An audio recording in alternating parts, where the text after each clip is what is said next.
interview with Nina Kaletska, March 10th, 1996. So you told this very touching story about Lucien, the soldier, and then you heard that he was, in fact, killed at the front. Yeah, the most extraordinary thing about that incident was I somehow came close to humanity with a man who was wearing a German uniform, carrying a heavy rifle, who was supposed to be guarding me. And here is a young man who is singing a song to me, to whom I'm saying, gee, I'm sorry. Or actually, he's the one who is saying sorry to me. And who is saying to me, they will not let you live. I want to help you escape. I don't know how many stories like that there are, but I thought this was rather significant. Then I found out, well, he couldn't help me because he was apparently making plans to have me escape when the time would come. Not at that moment, but there would be chaos, and I don't think it would be that noticeable at this point. Because Retzow was in the middle of, it's now East Germany anyway. I'm not totally sure exactly where it's located, but it wasn't too far from Prenzlau, I believe. And then we were evacuated, and the march took 3 or 4 days, and it was again one of those long, protracted, painfully difficult, but the weather was nicer. It was May. A lot of people were again falling off into the ditches out of pure exhaustion.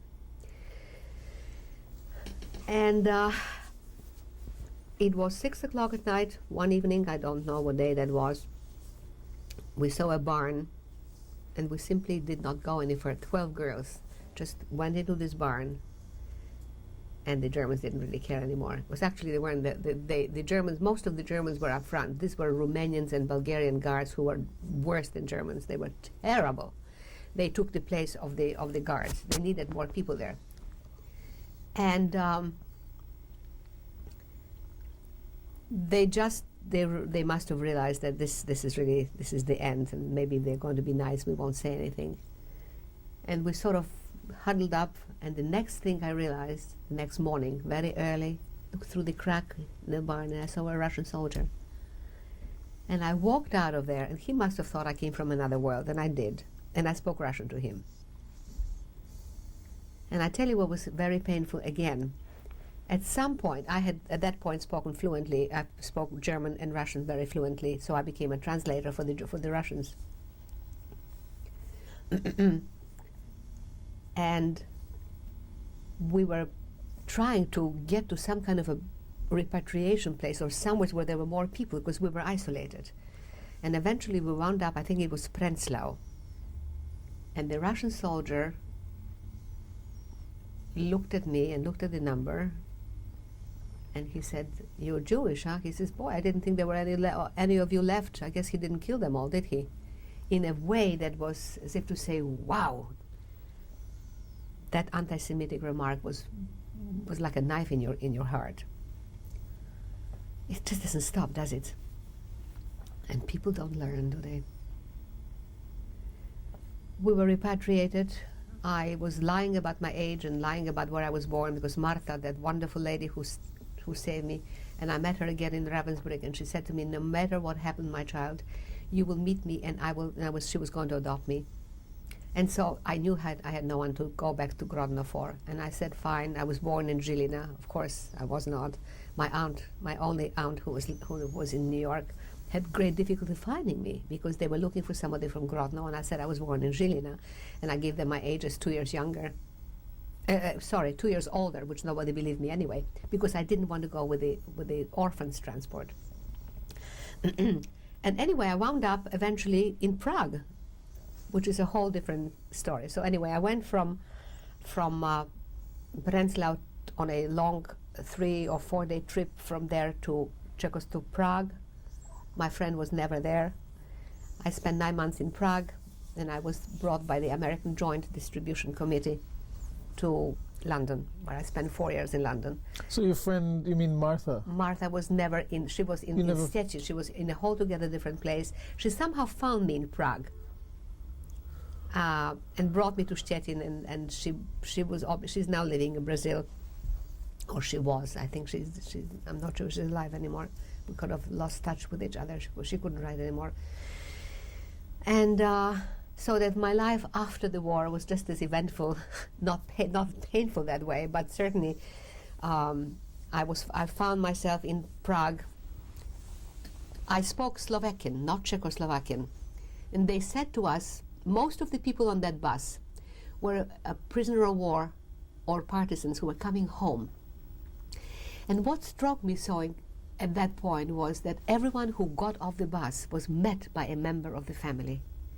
And I suddenly found myself absolutely alone. I was 16, and it hit me that I'm totally and irrevocably alone in this world. And they said, well, you don't have to worry about the ticket to Žilina, which is where I was supposed to meet her.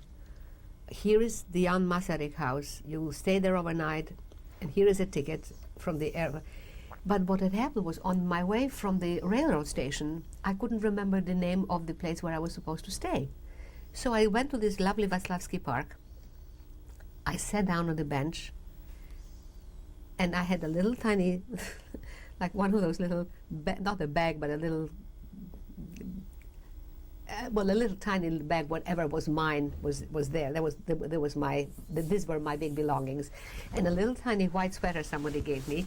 And I sat down on the bench and I said, okay, I'll sleep here tonight, and tomorrow morning I'll go to the railway station. A young man came up and sat next to me. He said, what are you doing here?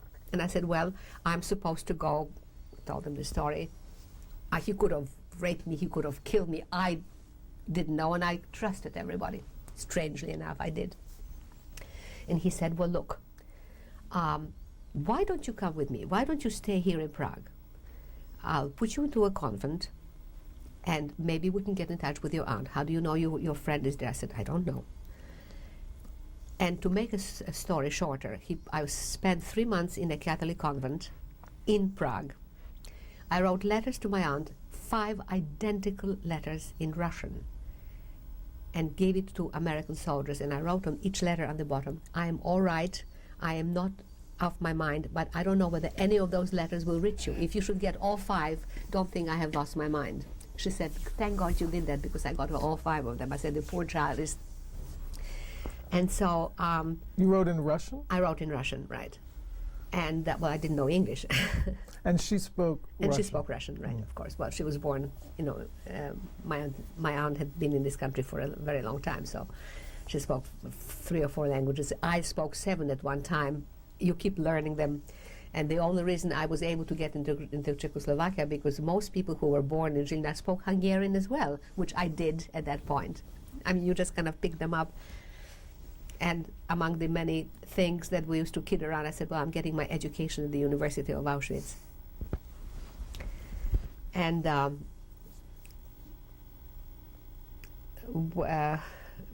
so that's what actually, and then of course, after 9 months, and it was lucky because the Russians came in 48. In 1950, March 1st, the American Joint Distribution Committee brought me to London. But you stayed 3 months in the convent in Prague, and then what?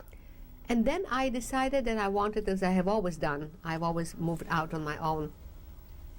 I took a room in a home for young, because this young man, Václav Růžička, I remember him well.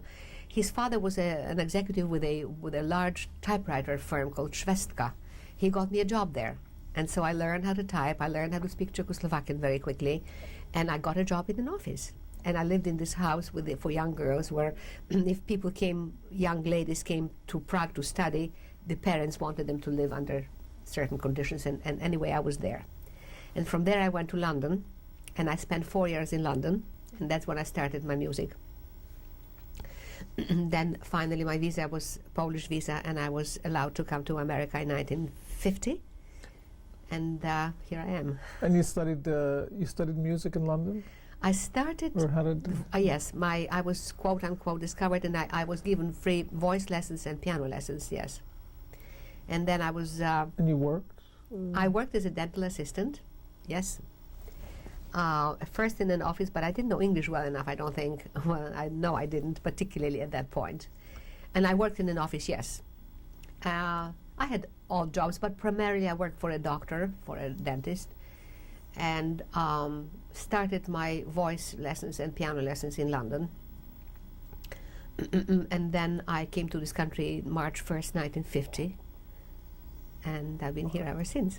So you came by yourself? Oh yes, well, yes, I've been, right. And you arrived in New York? I arrived in New York. And how old were you? I was exactly 21. And what was that like for you? Very exciting. It was very exciting because I wanted to see the Statue of Liberty. And we all went out and watched the Statue of Liberty. There were two things I remember so distinctly. Number one was the Statue of Liberty in 1950. It was just so incredible and so unreal to be able to say, I'm standing with the Queen Elizabeth and I am watching the Statue of Liberty. It was very muggy because it was 3 o'clock in the morning. And the next thing that was so incredible for me is when the first time I went to Israel on El Al in New York, and I looked at the airline and it had a Star of David, and I stopped cold. And I could not believe the emotional feeling was so strong that I'm here to survive, to look at an airline with a Star of David flying to Israel was so overwhelming that I still get chills.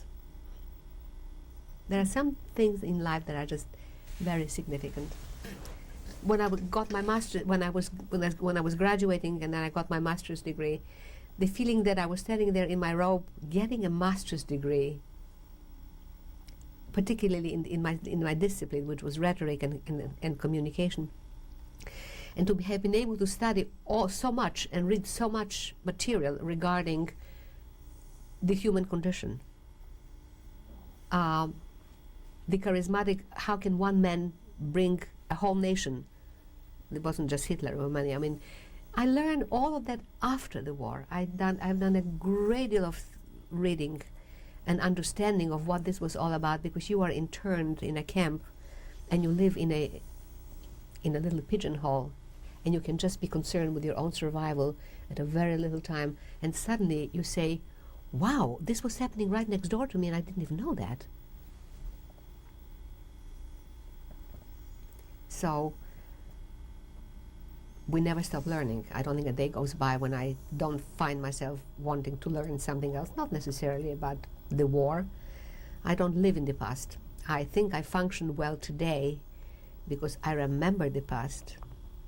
I live in the present, but I think about the future. And I think these are the three elements that I feel you cannot forget and you shouldn't ever forget. But if I were to live with every detail that happened to me during the war, I wouldn't be alive. Psychologically, you would die. And people say to me, well, how did you survive? I don't know. How do I know how I survived? It's not a technique you learn. How do you practice for survival? You know, we live in a relatively comfortable world. It's very dangerous to become too lethargic about our circumstances, that, you know, things are relatively comfortable until the truth hits you in the face. So you really have to be aware, because there are a lot of elements right now that are very destructive. People are always trying to tell you that something didn't happen, that anti-Semitism is very much with us. It may be hidden in some ways, but it's there. We cannot allow ourselves to let our defenses down, because there is no substitute for being constantly aware, and how to become part of a community, really. How to be able to say, I'm going to contribute in some positive way. If you see something wrong, do something about it. If one religious group is unjustifiably persecuted, we are all in trouble.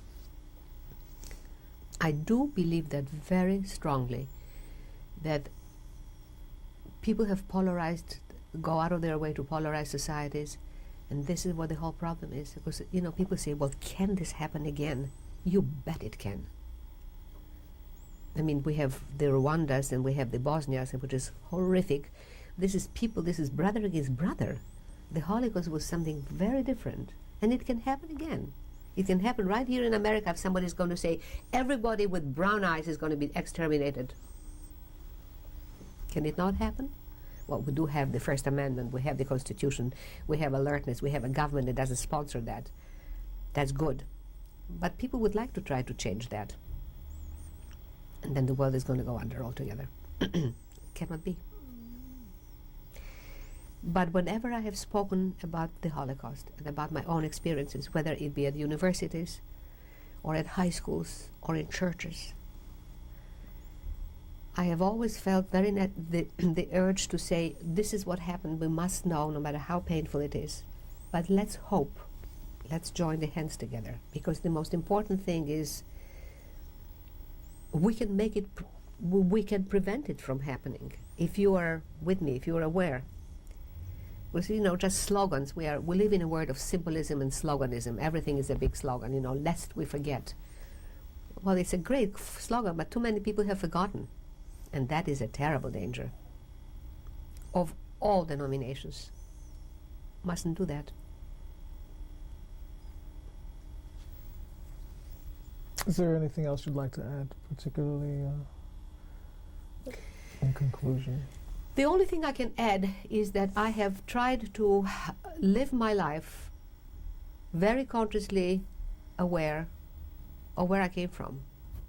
I never live a day without thinking of my parents and my sister. I adored them. And I feel a terrible loss having lost them so early in my life. And I have instilled in my children,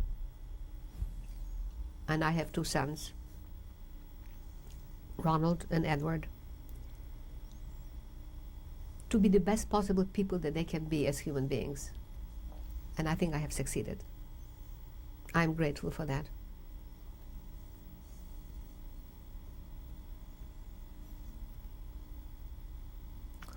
Thank you.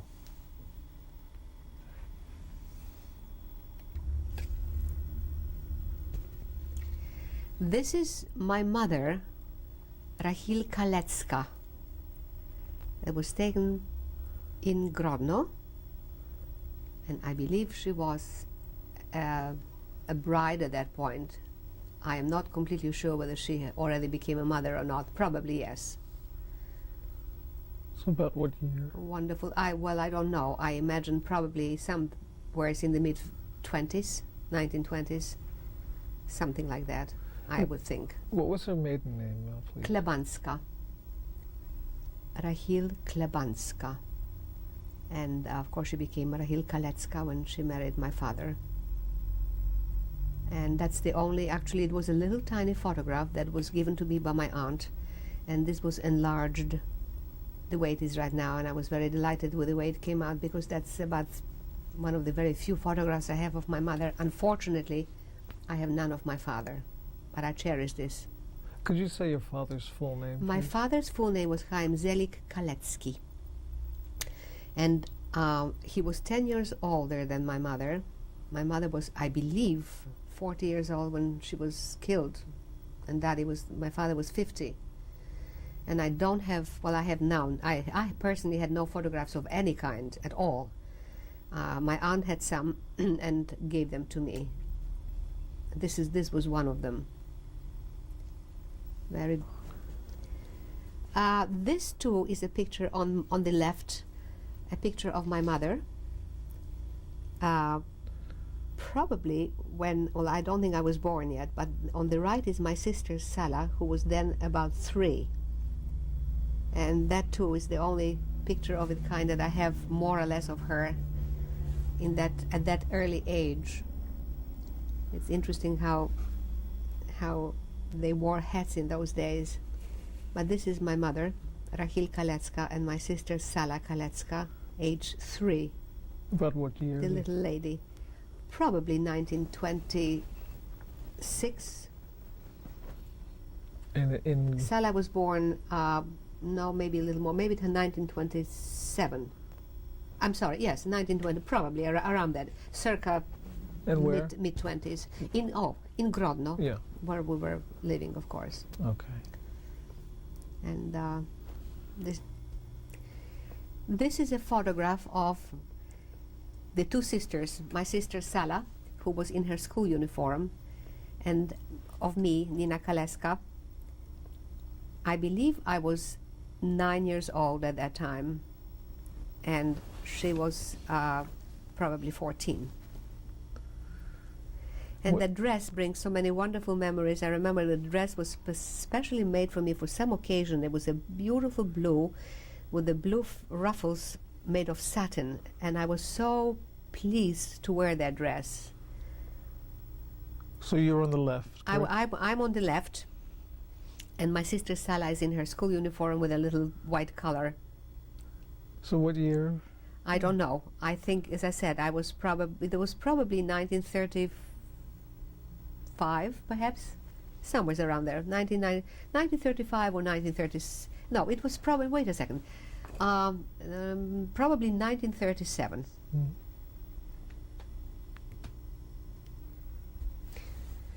This is a picture of my sister Sala doing one of her figure skating exercises. She was extremely. She was really in the caliber of a competitor at that point. She was here, I believe, 17, and that was taken on the ring in Grodno. Sala would get on the ice, and the rest of the people would just simply get off and just see her skate there. So that's, again, was a very tiny little photograph, and that's the only one of its kind that I have, and it's beautiful.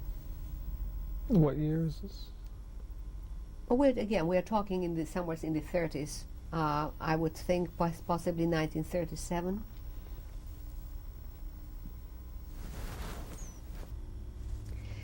This is a photograph of the young German guard I mentioned in my talk to you. His name is Lucien, and I don't know his last name. And this is the young man who tried so hard to see whether he could get me out of the camp towards the end of the war, because he was quite sure that they were going to kill us. And to the best of my knowledge, he was killed a few days later on the front. But he gave me his photograph in civilian clothes, and this perfectly, beautifully romantic poem he dedicated to me on my birthday in April the 11th, 1945, right.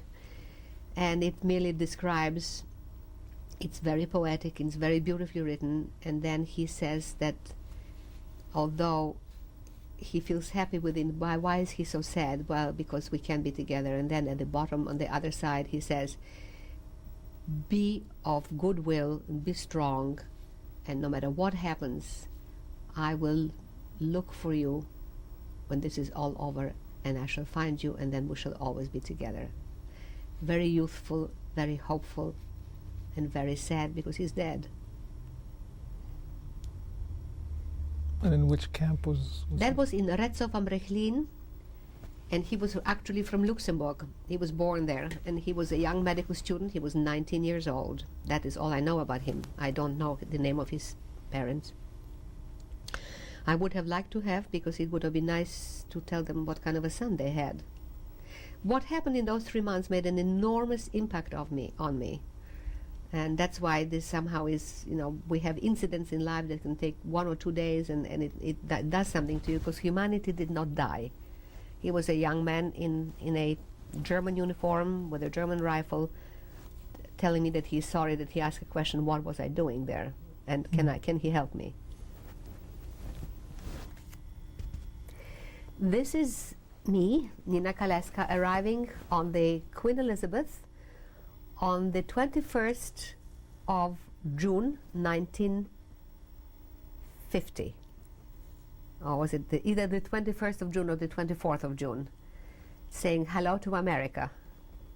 And the reason I have this photograph is because I had began to sing. I had an audition with a movie studio, and apparently the critic who was listening to me must have sent this across to the States, and the press picked it up, and they were waiting for me, which was a little scary, because they tapped me on the shoulder and said, are you Nina Kaletska? And I said, God, something went wrong, my visa isn't right. And then they said no, they just wanted to ask me a few questions. And there were a few other rather much more important people than I, so my aunt thought perhaps I had missed the boat, because I was one of the last to get off. And so that is the picture arriving in the United States, a dream that I had harbored for years, never thinking that it would actually happen.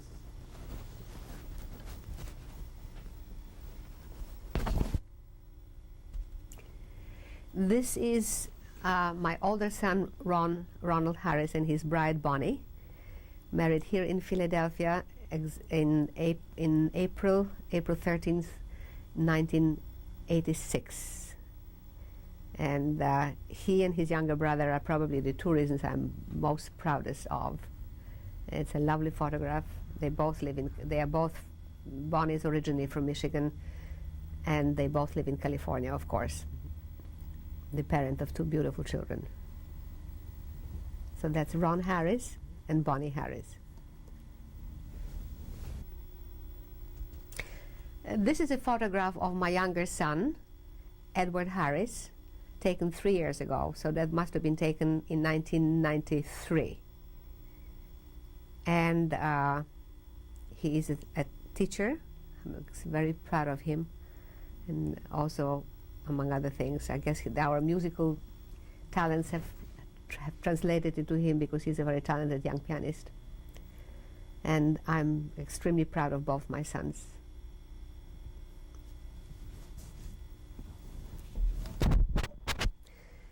Well, I guess my survival has meaning because I have two beautiful children who will probably be very productive, but they're very special to me. Jeffrey Harris is the young man on the left.